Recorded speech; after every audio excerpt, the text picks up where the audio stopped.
Ang daming matatalinong nagko-comment, nagme-message. Bakit nagawa noon kay Justice Corona na pabuksan yung bank account? Bakit hindi gawin kay VP Sara ngayon? Tagal nang wala ng tao, ayaw pang patahimikin. But to be fair, let's compare. So let's still man their argument.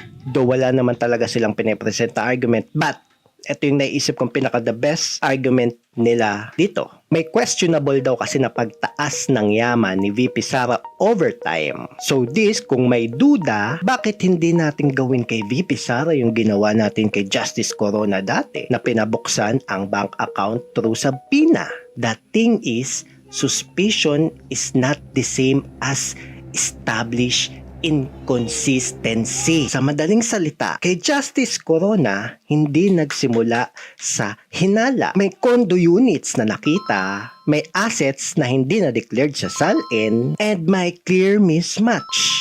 So, that is their justification for deeper investigation. Let's compare naman kay VP Sara. Parang ang bilis naman kasi ng pagtaas ng yaman ni VP Sara. Pero, wala pang proven undeclared asset, wala pang confirmed mismatch sa SALN, at wala pang independent verification. So, nasa level pa lang si VP Sara ng suspicion, not proof. In short, Justice Corona may ebidensya, nag-imbestiga. VP Sara may hinala, gusto mag-imbestiga para maghanap ng ebidensya. Pero may isa silang pagkakapareho. Kay Justice Corona nun, ang lakas ng push ni Pinoy. Ngayon, kay VP Sara, sino ang malakas mag-push?